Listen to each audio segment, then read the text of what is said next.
saaka ilaahay bay igu xaafadda aan ka soo baxay inina way fadhiday in xalay waa la jiido ilaahay bay igu beenta aan ku sheegay abaarahaasi sanadkaasay noogu raagtay weligeed intaan jirnaa uma arag leeyahay baa daacadda bixiya xoolihii way iska tageen kolka 7 baala 7 weli talo kale ma soo marin qarniga arxay yaa talo kale weli ma arag oo dad iyo dunyaba masaysa arag abaar intaan soo jiray meel uun burroobkii nooga dii jiray meel haday abaar meel ay noqoto meesha galba lagu bixi jiray imiga waa maseeya imika beeraha iyaga kanaalada ku taala wallaahi beertayda kanaalada ku taalo inaanan qodin ma garatay waxaasina abaar awgeed iyaan qodi waay abaarta ka dhacday deegaanada Soomaalida ayaa maraysa meeshii ugu darayd abaartan ayaa saameysay xoolo dhaqatada iyo beeraleyda gobolka Gabiley xaaladda waxa uga sii daraya 3 xilli roobaad oo isku xigxiga oo aanu naq fiican u diin natiijada ka dhalatay xaaladdan ayaa waxa muujinaysa raqda xoolaha oo duleedka reeraha daadsan iyo dadka abaaraha ku barakacay oo diihaal gaajo iyo daal badan la ildaran warbixin ay soo saartay hay'adda cuntada adduunka ee USAID ayaa sanadkan soo saartay in abaartani tahay tii ugu darayd ee ka dhacda dhulka Soomaalida 40kii sano ee ugu dambeeyay xogtu waxay muujinaysaa in ka badan 3 milyan oo qof oo Soomaaliya inay abaartu saameysay xaaladdan ayaa ka sii dari karta haddii aan si degdeg ah wax loola qaban intaa waxa dheer in toddobaadkii hore maamulka gobolka Gabiley ku dhawaaqeen in abaar ba'ani saameysay qaar ka mid ah deegaanada hoos yimaada gobolkan Gabiley oo xoolihii abaartu ka dhamaysay dadkuna khatar ugu jiraan inay gaajo ba'an oo soo food saartay oo ay keenayso cunto la'aan ka jirta ay saameyn ba'an ku yeelato dadka ku dhaqan deegaanada miyiga isla markaasina guddi ka kooban 9 xubnood oo ay ku jiraan qaar ka mid ah xildhibaanada golaha deegaanka oo hadda kormeer xogogaal u noqosho ah ku maraya deegaanadan haddana marka la eego xagga abaaraha iyo baaxadda ay leedahay ay xaaladda ka dhigayso mid aad u adag oo aanay wax ku ool ka soo saari karin guddida heer degmo ee hadda ku howlan wax ka qabashada ama kormeerka saamaynta abaartu ku keentay dadka ku dhaqan deegaanada hoos yimaada Gabiley taasoo laga dheehan karo 4 bilood ee ugu dambeeyay golaha deegaanka Gabiley kormeer xogogaal noqosho ku sameeyeen deegaanadan abaartu ku sii adkaanayso oo aanay ka soo saarin wax natiijo ah waxa kaloo iyana jirta in waqtigan aan joogno oo bishii 9aad ee 2022 maalmo koobani ka harsan yihiin gugiina wax ka yar 2 bilood inooga hadheen ay jiraan meelo roobab aan badnayn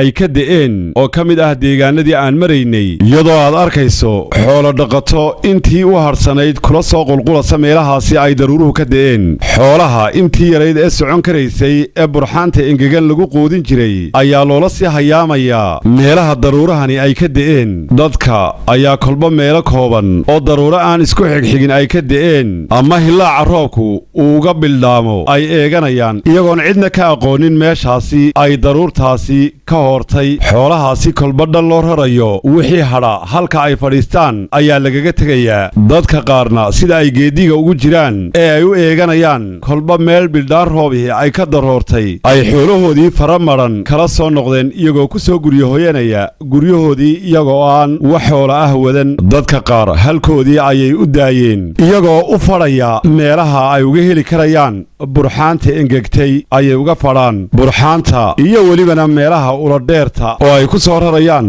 dameero sida idiin muuqata dadkii deegaanadaasi aanu ku waraysananay ayaa ku sheegay abaartan mid aan hore u soo marin dadkan iyadoo ay sheegayaan inaanay jirin meel dhaanta abaar noocan hore maad u aragtay may abaar noocan weli namay soo marin abaar noocanihi odayaashii horena ma sheegin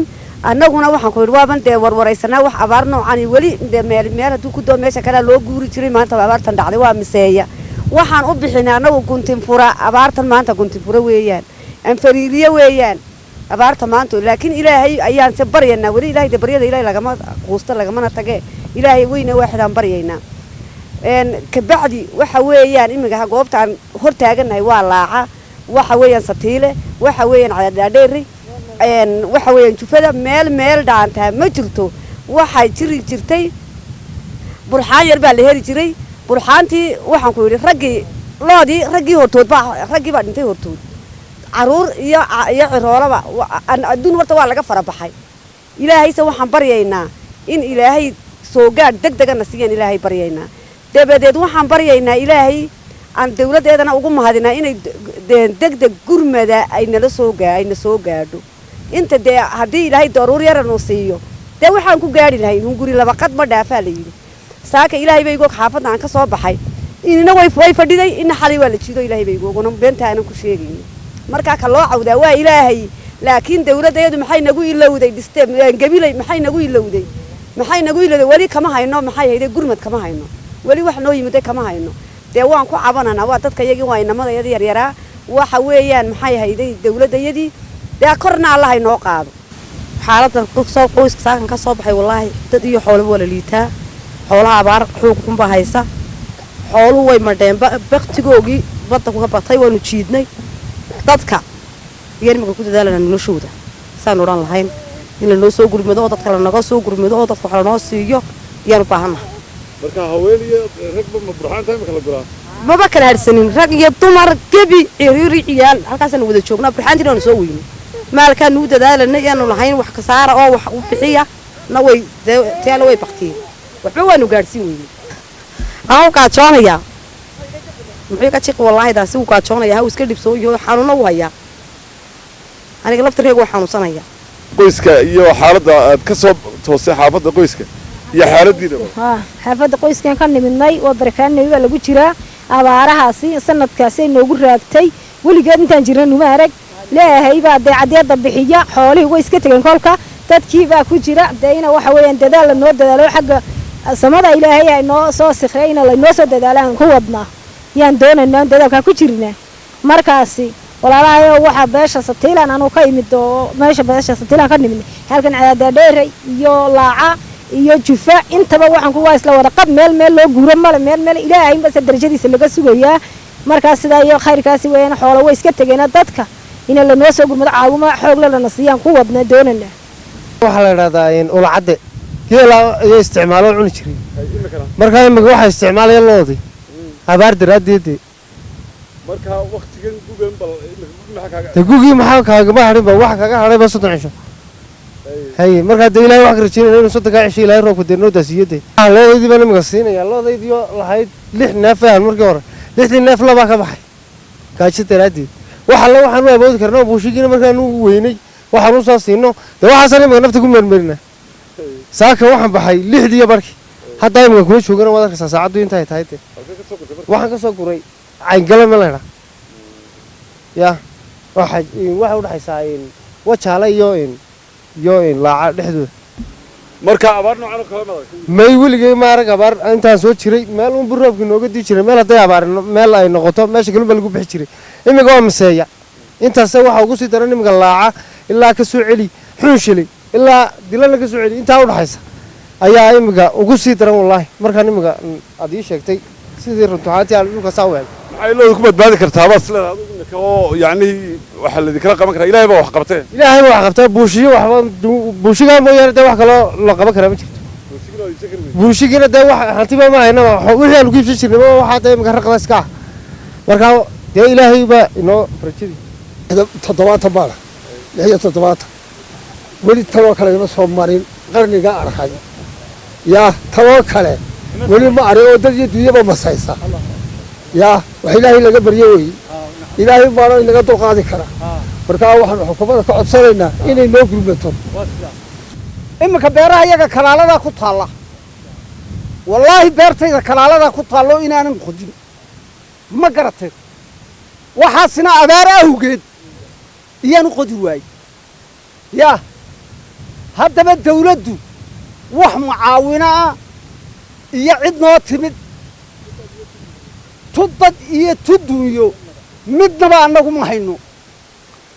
kolkaa dawlad hoose hadday tahay dawlad sare hadday tahay wasaarad hadday tahay dee wax qabad hoosa noo eegto beesha goray assalaamu calaykum bismillaahi raxmaani raxiim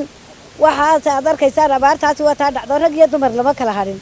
sidaasaa loogu haramaynaya wax la harameeyaana ma jira abaartaasi wataa qalalan nagu dhacday waa nimco ilaahay baa baahida rabbaa saara de waxaan doonaa gurme degdeg ah oo dhan walba leh caafimaad leh wax kasta oo nuu soconaba leh de waydinka arkayaba ma cid baaba idinka sheekay waxaan la joognaa waa Ibraahim Maxamed waxaan u leeyahay beertan imise saacadood baa la qodaa beerta waxaa la qodaa 4 saacadood haye ka war beerta amba 4 saacadood iyo ruuc kolkaa beerta 4 saacadood waxaan qoday 2 goor labadii goorna wataa adeegis siday tahay yaa wax ka soo baxay wadan indhaagaad ku arkaysaa okay sida idin muuqata macnaga beerta toon sida idin muuqata beertan waa beer ka mid ah dheeraha jufada waxa la qoday 2 jeer hore ayaa la qoday kolkii hore way baaday haddana sideediba way baaday waxaan doonaynaa inaan mashruucyada iyo meelahan waqtigeena loogu shaqeeyo degmada washaale hoosteeda inaan nimaadno waana la leeyahay maxaad kala kulantay dhibaataan kala kulanno maxaa ka mid ah askartii baa nalaysay diintayadii baa caayeen wayna dileen ilaahay baa nagu ogo bud bay shalay nala dhici saakada nimankadan halkaa hor waad arki doontaa halkan biyuhu ku jiraane balliga samriye shishadiisu imika fadhiya wuu idinugu tegi askarigu xagga ka shishaysana wuu joogaa waana la laayay dhibaataa nagu dhaxday waxna waraysta iyo wax nala hadlo iyo waxaanu u warrana waanu doonaynay abaaro bacan oo baahsan baa jira deegaankan wajaale markii aad timaadeen miyaa laydin soo dhoweyn nalama soo dhoweyn waana la laayay ilaahay saasuu nagu ogayna la laayay inaan halkaa isaguna joogo wax ka shisheeyoo degay shalay waa la dilay wuu fadhiisan kari way 11 nin baa qaaday buu yidhi waxa lay geeyey buu yidhi saldhigga meesha boolisku fadhiyo saasay iigu tunteen qolo kale oo guuraysayoo iyaguna halkaa degay dadka abaaraysan baa lagu tumanaya ayaa lagu tumanaya anaa ku yidhi taa ilaahayna been iilama weydiinayo kolkuu degay baa loo yimi gaarigii booliskaa u yimi rar buu yidhi wuu raray waa la dilay gabadhaa tidhina waa la dhirbaaxa dhulku ugu tuuray inankii baa ka qabtay waanu ooynay maanta waan ka soo baydhnay shalay oo hibbaasaa noogu dhammaatay muuse biixi waxaanu leenahay dhibaataana haysateenna soo gaadha oo dadka ha laga taraasiro oo dhibaatadan ha la arko oo waana la laayo dhib iyo waxaanu qabnaa abaar iyo xoola iyagiyo baktigoodan saa u dhaafay dhisaaka u dambaysa baan 2 xeradii kaga maaligaana shanaga baktini ma jirto dhibaatadaasaanu qabnaa aad baan u dhibaataysannahay askartaana nalaynaysa halkiinu sidii yahay saaka abaarta aad bay balaarantahay xaalku aad buu baahan yahay dadweyne badan baa soo guuray kolkaa meeshiina mashruuc weeyaan mashruuciina dadka holguleynaya mashruucii dawladda dadka waxaa laga askar baa leynaysa maxaad u daaday carro bannaan baa laga iibsay yaa ka iibi askartaa laga iibsay nagama iibinaya marka dambe tigaadu baxdo haddii imigaanu carrada lacag ku shubi weyne carrada cas ayaa loo shubaya carrada taliyayaasha meesha haysta ayaa loo shubaa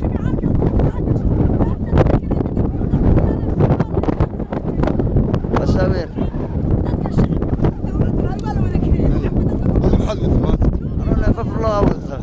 neefaf baan wataa hay meel baan u iibiyey bannaanoo waxba ka cunin masalagaasi 56 kun somaliland ba ma etoobiyaan lacag etoobiyaan etoobiyaan hay 800 oo neef baa la iskugu geeyey waxa loo xaga cunayaan ma jirto etoobiyaan maxaa birta loogu iibinaya maxaad birta waarba wajaaliyada agagaarkayga waa etoobiya waxaa lagu baaqanaa in lanaga soo gaadho ummaddan oo ciidamada meesha laga raro baahiyo badan baanu qabnaa oo dhibaato ah waxaanu qabnaa caafimaad la'aan waxaanu qabnaa goob caafimaad ma haysano hangool goorta oo waxa lagu mahmaa Soomaalida waxa ku mahmaada hangool goorta oodeed baa la tabaa meel ma haysano dhakhtar caafimaad ma haysano gabadha umula see dhiig baxday gabile baa lagu cararaa ilmaha yar ee fooq baxay ee buka gabile baa lagu cararaa de maalinta la naga danaysanayo baa la tabaa hoos la noo eega abaaraa jirta dhibaataa jirta de dawladda hoose ha noo ballan qaado goobta goob caafimaad goorta la noo sameeyo ha loo ballan qaado madaxweynuhu goob caafimaad goorta la noo sameeyo ha noo ballan qaado gudoomiyuhu goob caafimaad goorta la noo sameeyo ta noogu dhibaato badan waa goob caafimaad de abaaraha kalena way jiraan wixii la nagu tarayaa la nagu taro dawladdeena kor Allah u qaado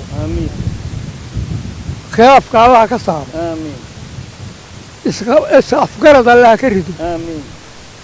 kuwii is-afgarta ee foodka soo socda khilaaf laan ku dhammaysta allaha ka yeela intaasi waa tii ducada tadaneed bay noqotay goray haddaynu nahay oo beeshii goray aanu nahay ilaa abaartii dabadheer loodhan jiray ee sablaal iyo kurtunwaarey ka dhacday baabuurta halkaa beesha aanu joognay goray baabuurtaa laga ray caaqil baa ayaa wax loogu qaybiyey caaqilka iyagii cabdi gaboobe baabuur buuxuu geeyey halkaa allaha u naxariistee taariikhdu sablaal iyo kurte maalayda abaartii dabadheer la yidhi intaa waxtarumaa naga socda waxaan iminka taasi waxa weeyaan wixii aanu waxtar waxaanu geysanay iminka abaar dhagagoysaana heshay to aan hore noo soo marin oo maxaanku idhaahdaa odayaanu ka sheekaynayn baa halkan ka dhacday xoolihii aan lahayn way dhammaadeen adhi hadday tahay loo hadday tahay neefka sii joogaana waa neef la rujinaya iyo ku daba socda dumarka haddii la ahayd ma uur kale ee maxaanku idhaahdaa fooshu qabato baabuur aanu ku geynaa gebile ma jiro iyo wixii buka dhammaantiiba ambalaas ma lihin msiji ma lihin waxaan leeyahay dawladda hoose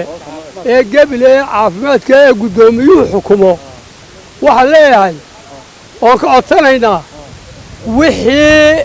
aanu u baahannahay beeshu u baahan tahay in wax uu ka qabto wax nooga qabto arrintan ayaan la garanayn xaaladda ay ku dambayn doonto marka la eego jiilaalka foodda ku soo haya waxaana taasi uga sii daran in ay dadku laayihiin cuntadii ay cuni lahaayeen iyagoo wixii ay hayeen ay kala baxeen ama ay siiyeen xoolahaasi iyaguna ka baxay meesha iyagoo ugu iibin jiray buushiga intaa kadib waxaannu u sii boqollay dhanka gobolka awdal annagoo ka bilownay degmada dila markii aannu dhaafnay degmadaasi dila ayaa waxaynu arkaynay xoolaha oo u sii guuraya xagga gudaha gobolka awdal oo ay ka soo bildhaamayeen caleemo qoyan dadkan abaaruhu ay kolba dhan u rarayaan ayaa xukuumaddii talada dalka haysay iyo mas-uuliyiintii ay ka filayeen inay garab joogsadaan ay ilaa hadda khilaaf siyaasadeed uu hadheeyey islamarkaasina ay dadkii waxgaradkii ilaa hadda ku hawlan yihiin siday u heshiisiin lahaayeen xukuumadda talada dalka haysa iyo xisbiyada mucaaridka ah oo ay garab socdaan ururada wakhtigan la furay oo tirabeel ah ilaahay ayaa u maqan dadkan islamarkaasina waxgaadhsiin kara waa ayo mas-uuliyiinta garab taagan ee la filayaa inay garab joogsadaan dadka wakhtigan u baahan dowladdooda barnaamijkan aannu diiradda ku saaraynay saamaynta ay ku yeelatay abaaruhu deegaanada hoos yimaada gobolka gabiley iyo qaar ka mid ah gobolka awdal waxaannu ku soo gebagabaynaynaa halkaasi waxaana barnaamijkan nala daadihinayey weriye cumar aw cali iyo mukhtaar nuux ibraahim waxaana idinla socodsiinayaa cabdisalaan maxamed bade